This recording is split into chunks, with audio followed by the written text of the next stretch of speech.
তাহলে রাসূল সাল্লাল্লাহু আলাইহি ওয়াসাল্লামকে মেরাজ নিয়ে আল্লাহ রাব্বুল আলামিন তার অনেক কিছু নিদর্শন দেখালেন, কিছু শাস্তি দেখালেন, কিছু নিয়ামত দেখালেন।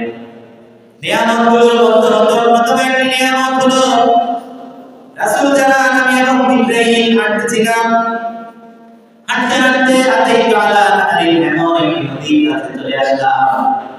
হাওয়াতা বিবাদুল লুকদুই মুজাওয়াফা, যার উভয় তীরে ফাঁপা নদীর তৈরি পুকুর রয়েছে।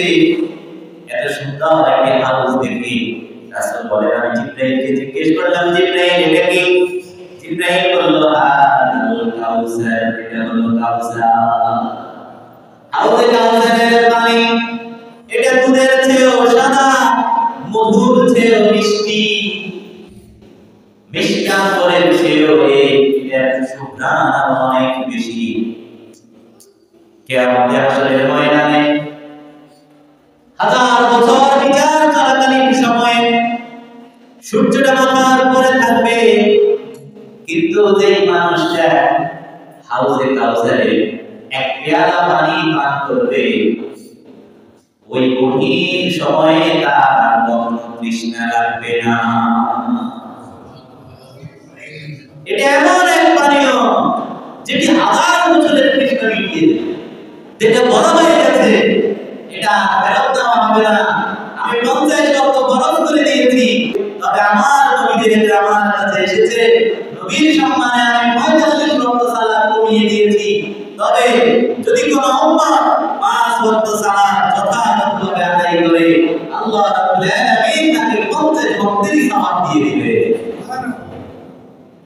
আল্লাহ তো 50 ওয়াক্ত লিখে দিয়েছে, নবীর সম্মানে 45 ওয়াক্ত কমায় দিয়েছে। পড়বেন 5 ওয়াক্ত সওয়াব কত ওয়াক্তে? 50 ওয়াক্ত। সেই সালাতের বিষয়ে আমরা বেশি অমনোযোগী। সালাত এমন একটি ফরজ ইবাদত যেটা আল্লাহ রাব্বুল আলামিন তার রাসূলকে মেরাজে ডেকে নিয়ে দিয়েছেন। যে নেতাকে আদর্শ মানে সেই নেতা মৃত্যুর আগ মুহূর্তে যে কথাটা, যে ওসিয়তটা করে গেছে, তার দলের নেতা কর্মীদের কাছে সেই কথাটার মূল্য কম না বেশি? আর আমার আপনার দু জাহানের সাইয়্যিদুল কাউনাইন ইমামুল মুরসালিন খাতামুন নবিয়্যিন রাহমাতুল লিল আলামিন মুহাম্মদুর রাসূলুল্লাহ সাল্লাল্লাহু আলাইহি ওয়াসাল্লাম শেষ মুহূর্তে বলে গেছেন সালাত সালাত। আমার আপনার দু জাহানের সাইয়্যিদুল কাউনাইন ইমামুল মুরসালিন খাতামুন নবিয়্যিন রাহমাতুল লিল আলামিন মুহাম্মদুর রাসূলুল্লাহ সাল্লাল্লাহু আলাইহি ওয়াসাল্লাম শেষ মুহূর্তে বলে গেছেন সালাত সালাত। আল্লাহ রাসূল সাল্লাল্লাহু আলাইহি ওয়াসাল্লাম জানান ইযা কানা আহাদুকুম ফিস সালাতি ফাইন্নাহু ইউনাজি রাব্বাহু। সহিহ বুখারী হাদিস। যখন তোমাদের মধ্য থেকে কোনো ব্যক্তি নামাজের মধ্যে দাঁড়িয়ে যায়, সে তার মহান প্রতিপালকের সাথে গোপন আলাপচারিতায় রত হয়ে যায়। বান্দা যখন নামাজে দাঁড়িয়ে বলে আলহামদুলিল্লাহি রাব্বিল আলামিন, আল্লাহ রাব্বুল আলামিনের পক্ষ থেকে জবাব এসে যায় হামিদানি আবদি। বান্দা যখন বলে সকল প্রশংসা বিশ্ব জাহানের পালনকর্তা আল্লাহ রাব্বুল আলামিনের জন্য, আল্লাহ বলে আমার বান্দা আমার প্রশংসা করেছে।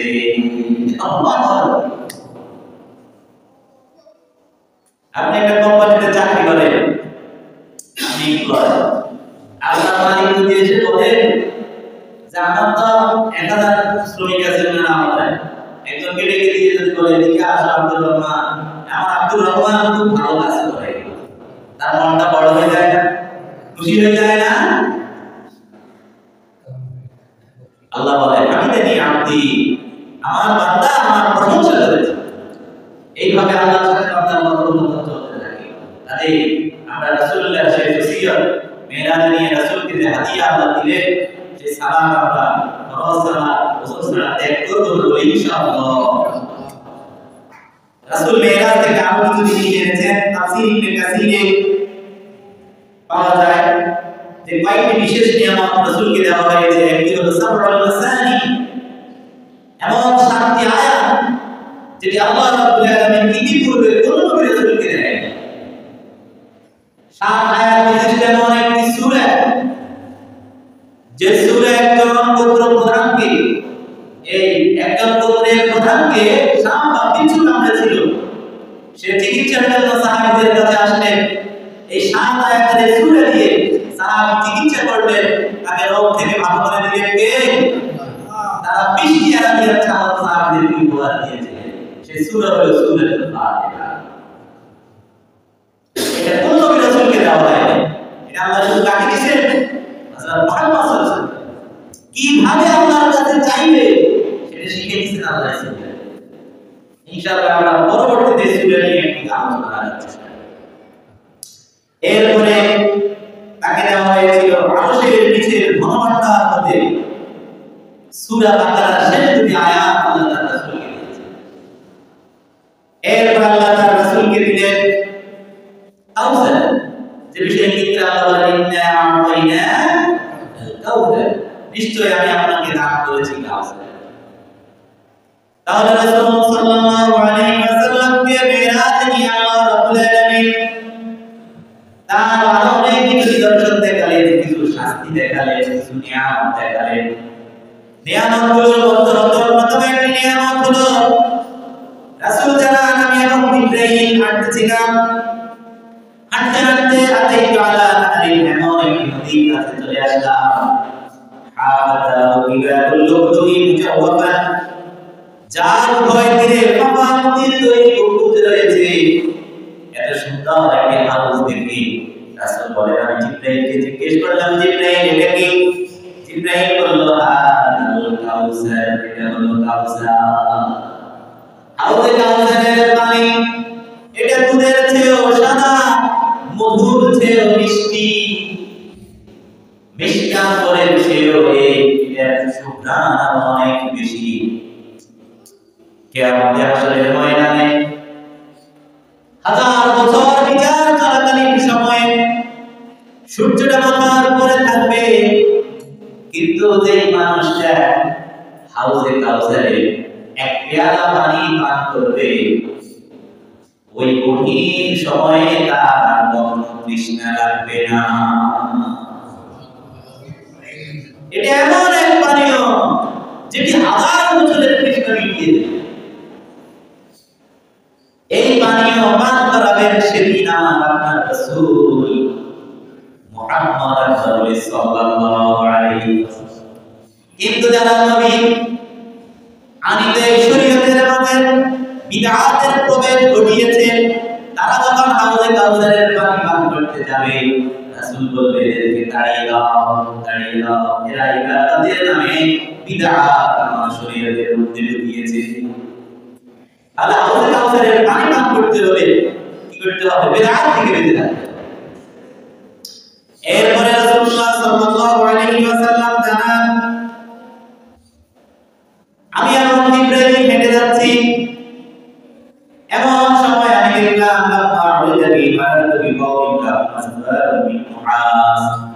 এমন একটা গোত্রের পাশ দিয়ে গেলাম, যাদের নখগুলো হলো তামার, ইয়াকবিশুনা উজুহাহুম ওয়া সুদুরহুম, তারা তাদের তামার নখ দিয়ে তাদের মুখ, তাদের বুক আছড়ে ছিঁড়ে ফেলছে অনবরতভাবে। নখ কিসের? তামার, ধারালো, নিজের মুখ, নিজের বুক নিজে আছড়াচ্ছে, ছিঁড়ে ফেলছে। রাসূলুল্লাহ জিজ্ঞেস করলেন, জিবরাইল এরা কারা?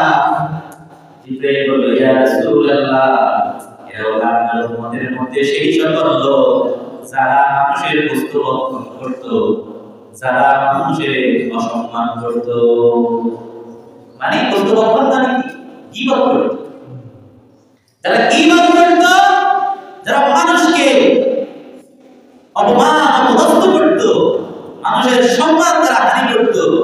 রাসূল বলেন, মেরাজে গিয়ে আমি দেখেছি যে এরা, এদের নখ হলো তামার, নিজের নখ দিয়ে নিজের গাল, নিজের মুখ নিজে আছড়ে ফেলে দিয়েছে। নাউযুবিল্লাহ। গীবত করা যাবে? সম্মান হানি করা যাবে? রাসূলুল্লাহ সাল্লাল্লাহু আলাইহি ওয়াসাল্লাম জানান, আমি আমার ভাই জিবরাইল হেঁটে যাচ্ছি, এমন সময় আমরা এমন কিছু লোকদেরকে দেখলাম, বুতুনুহুম কালবুয়ুতি ফিহাল হাইয়া, যাদের পেট হলো ঘরের মতো আর যাদের পেটের ভিতর হলো সাপ বিচ্ছু। পেট হলো কিসের মতো? একটু কথা বলেন, পেট কিসের মতো? বিশাল ঘরের মতো, পেটের ভিতরে সাপ বিচ্ছু বাহির থেকে দেখা যাচ্ছে। রাসূল বললেন, জিবরাইল এরা কারা?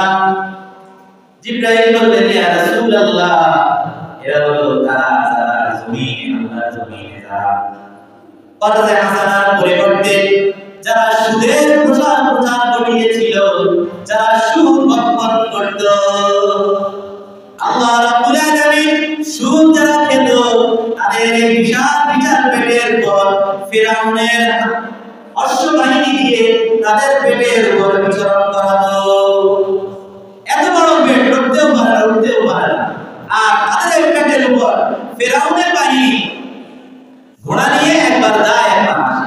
প্রশ্ন হলো, ফিরআউনের মোট সাওয়ারিকে কেন আল্লাহ এদের পেটের উপর দিয়ে হাঁটা? উত্তর হলো, যারা আল্লাহর জমিনে সুদের সাথে লেনদেন করছে এরা ফিরআউনের চেয়ে নিকৃষ্ট, এজন্য ফিরআউনের বাহিনী ঘোড় সাওয়ার যারা, তাদের ঘোড়ার নিচে পেটকে আল্লাহ বন্ধ করে দিয়েছে। এত ভয়ঙ্কর পাপ।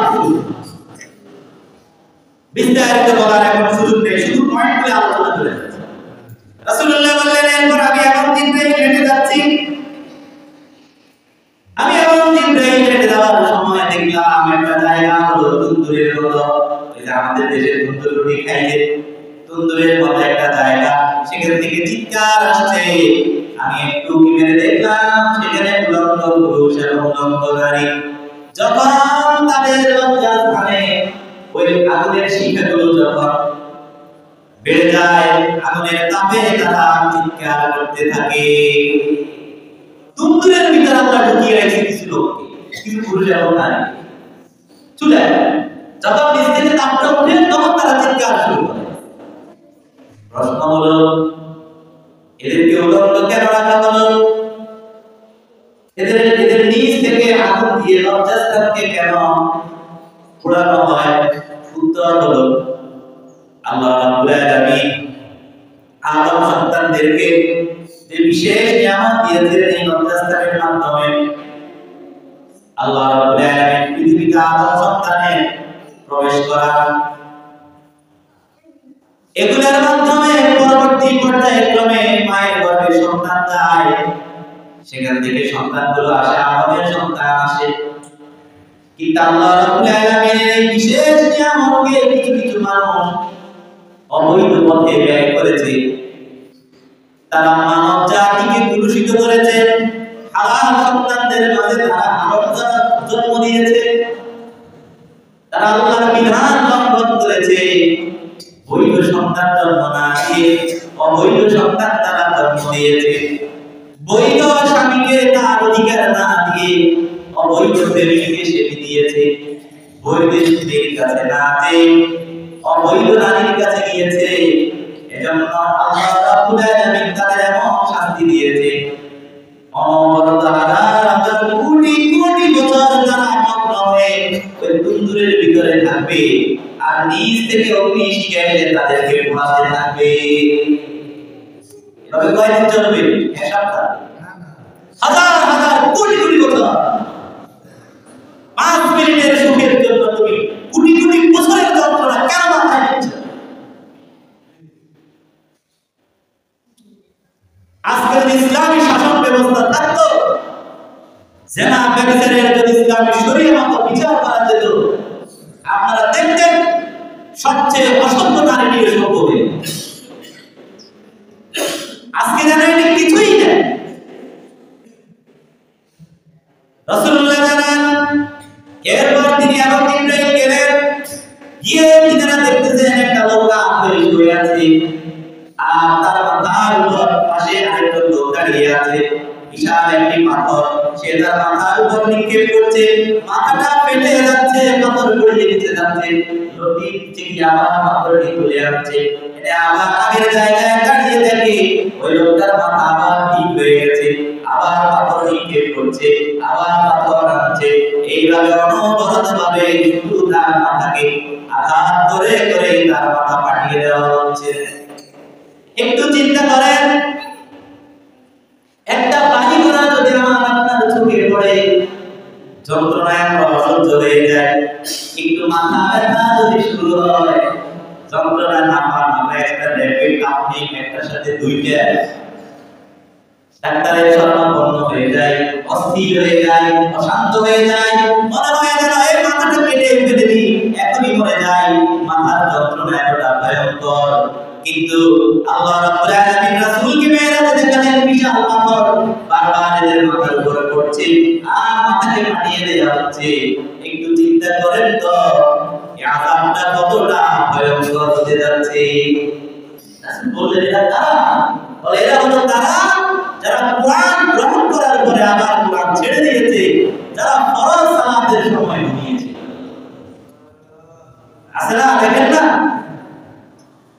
দাওরা পাশা আলেম ওয়াজ মাহফিল করতে, সেগুলো ছেড়ে এখন টিকটক। ওটা শুধু একটা উদাহরণ, এরকম আরো শত শত উদাহরণ আমাদের সমাজে আছে কি নেই? কোরআনটা শিখছে এখন একেবারে সামনা হয়ে যাচ্ছে। আল্লাহ এদেরকে হেফাজত করুক। যারা ফরজ সালাতের সময় ঘুমিয়ে থাকে, সাধারণত ফজরের সময়, চিন্তা করে এভাবে কোটি কোটি বছর যদি শুধু আপনার মাথা ফাটিয়ে দেওয়া হয়, আবার ভালো হয়ে যাবে, আবার ফাটিয়ে দেওয়া, কিভাবে সহ্য করবে এই যন্ত্রণা? কিভাবে সহ্য করবে? আল্লাহ রাব্বুল আলামিন যে বিষয়গুলি বলেছে, রাসূলকে যে নিদর্শনগুলি দেখালেন, আরো তো অনেক শাস্তি আছে। সুদের শাস্তি কেন দেখালেন? জেনা ব্যভিচারের শাস্তি কেন দেখালেন? এর কারণ হলো আখিরি জামানায় এই অপরাধগুলো সবচেয়ে বেশি হবে। আল্লাহ রাব্বুল আলামিন সকল পাপ থেকে আমাদেরকে বিরত থাকার তৌফিক দান করুন।